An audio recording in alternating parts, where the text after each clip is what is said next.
Hi everyone. In this video, I'm going to show you different ways of starting and ending your threads from the front of your work so that you don't have to turn it to the back.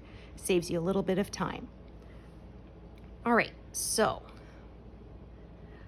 I have got one here that I'm going to show you the loop start, which is one of the most common ways to start. This is generally, there are ways to do it with an uneven number of strands. However, I'm just going to show you the way I do it because I always stitch with 2 strands. So you take your piece of thread, you fold it in half, and you thread both ends into your needle so that you are left with a loop at the end.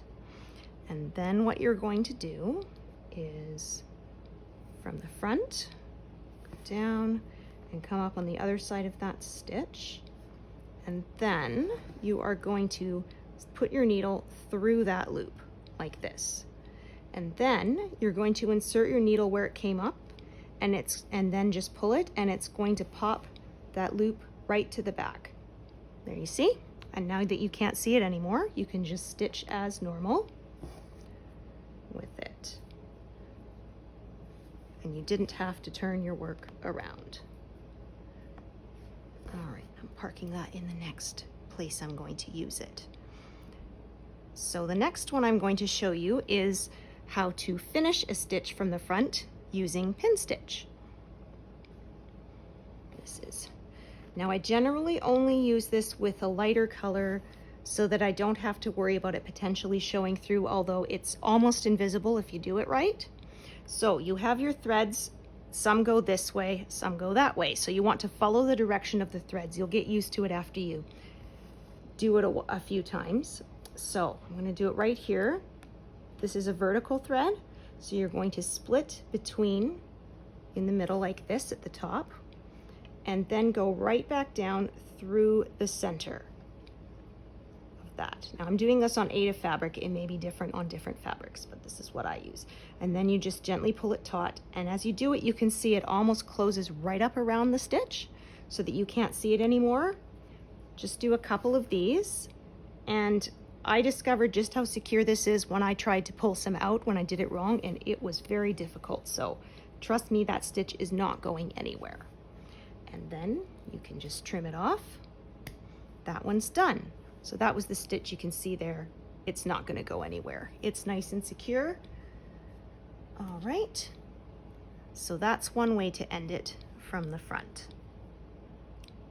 And another way to end the stitch is the usual way, where you thread it along the back. And again, a lot of times you would turn your work to do this, but I found just give it enough practice and you can do this by feel. And again, then you do not have to turn your work. Saves you that trouble. And depending on what stand you're using, turning your work can sometimes be very difficult. So this makes it easier. Just thread it along by feel. And then again, I just clip it. And that stitch is done. Again, I do that by feel. I just pinch it close up to the fabric on the wrong side and then just trim underneath it. That way I don't accidentally trim threads that I do not want to be cutting. All right, so for the last one I'm going to show you, this is how you can attach a piece when you don't want to use loop start and you have a bunch of stitches that are in a row together. Sometimes you just end up with a trimmed piece left over from another that will do well for a bunch of stitches in a row. I do this when there are at least 3 stitches in a row. That gives me enough security. Anything less than that, and I kind of worry that it's not going to hold it. So I have to do these 4 stitches in all the same color. So what I am going to do is I'm going to go down 1 stitch further than I'm going, and I'm going to pull that until there's just a very little bit, because I like to use every bit of thread that I can. Then I just gently hold that with my finger and come up at the end of where those stitches are going to be and just pull it. And don't pull it too taut yet or you'll make it pop to the wrong side. So then I do the stitch, and as I'm coming back up, I make sure that I am catching that thread, anchoring it. So it's going to go like this, and then your stitches from the front side are going to go like this and wrap around it. Same way as if you were turning it to the back, but this way you don't need to turn it. So just do that, making sure again that you're catching those stitches. Again, when you get enough practice at this, you won't even need to look at it, you'll know. And then once you get to the end of that line of stitches, so see, this was 4 stitches, that means that the catches are between the stitches. There's at least 3 of them there. That will hold it secure. It's not going to go anywhere. When I get to the end of that line, you just use your needle and very gently tease that back to the wrong side so that it's no longer sticking up, and then just continue stitching like normal. Nice and secured, and again, you didn't have to turn your work.